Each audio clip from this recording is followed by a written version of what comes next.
Hewan ini bisa membuat orang menjadi kaya.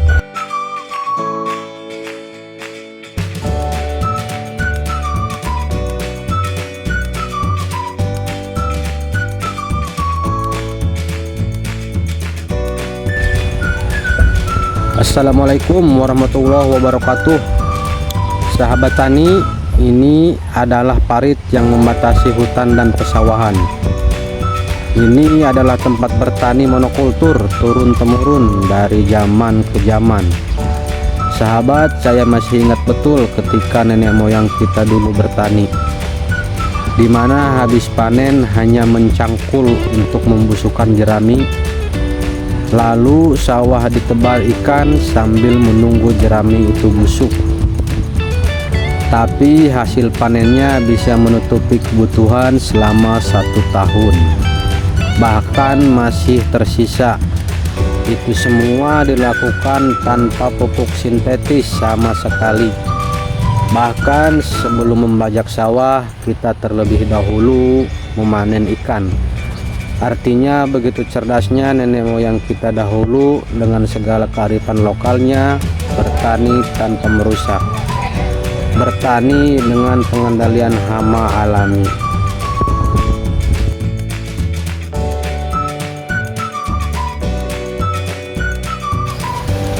Lalu apa hubungannya dengan hewan-hewan tersebut yang bisa membuat orang menjadi kaya?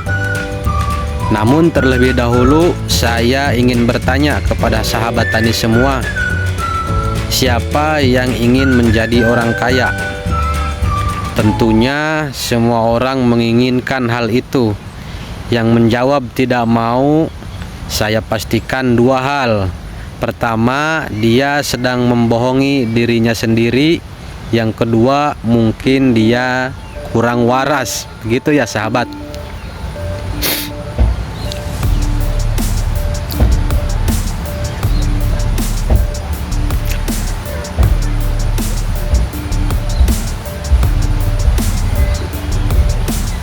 Kita mulai dari hewan yang satu ini sahabat.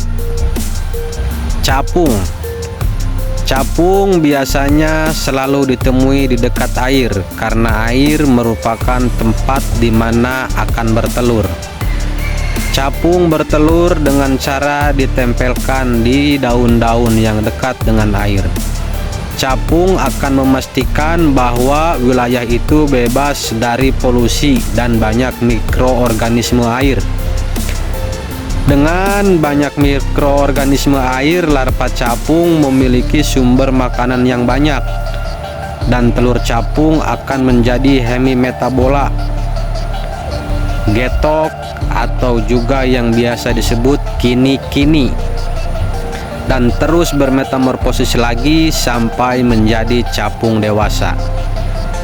Nah, capung dewasa ini adalah pemburu yang baik dan handal sehingga bisa menjadi puncak rantai makanan di suatu ekosistem. Dan jenis-jenis makanan capung adalah sebagai berikut: nyamuk, kupu-kupu putih, walang sangit, dan serangga kecil lainnya sahabat, yang sering hinggap di tanaman para petani. Oleh karena itu, capung sangat bermanfaat dalam mengendalikan populasi serangga lainnya.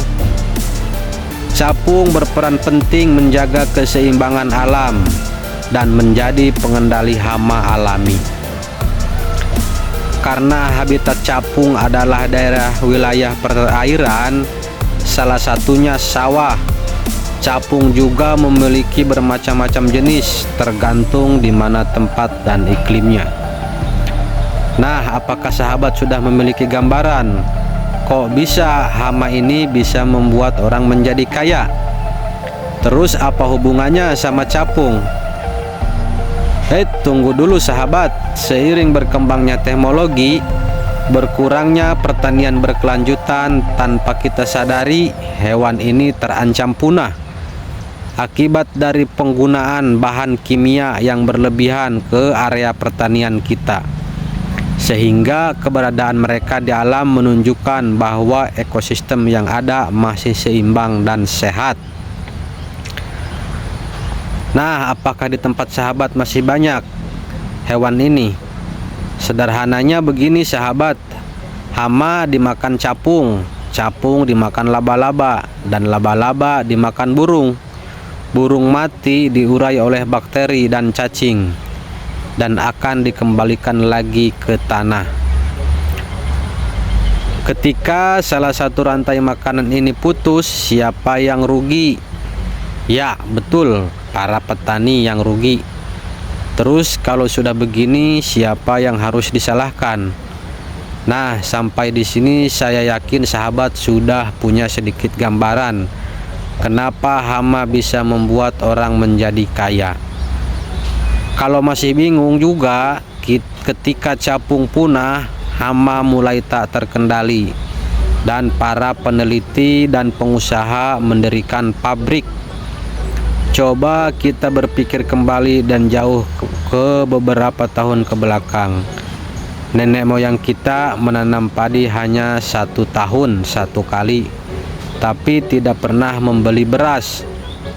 Namun sekarang 1 tahun 3 kali panen, akan tetapi habis panen kita membeli beras.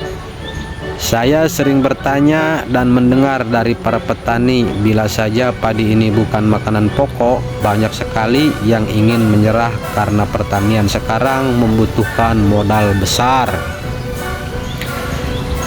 Sampai di sini apakah sahabat sudah paham kenapa hewan ini bisa membuat orang menjadi kaya, dan hewan ini bisa membuat orang mengalami kerugian? Hidup selalu ada 2 pilihan, dan yang berlainan merupakan pasangan. Dan itu sahabat bisa simpulkan sendiri. Dengan dimulai dari diri sendiri dan menimbulkan rasa cinta kita kepada alam dan lingkungan, sehingga tercipta keselarasan. Baik sahabat, hewan mempunyai insting, tetapi manusia diberi anugerah insting, perasaan, dan pikiran. Jadi mari kita gunakan dan syukuri anugerah yang telah diberikan kepada kita untuk mengembalikan keuntungan sebesar-besarnya kepada para petani. Sahabat, hari kemarin adalah sejarah dan hari esok adalah harapan.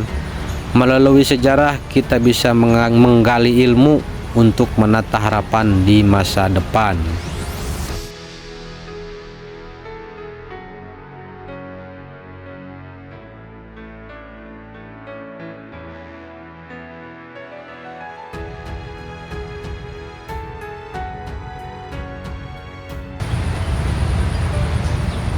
Sekian dulu dari saya sahabat.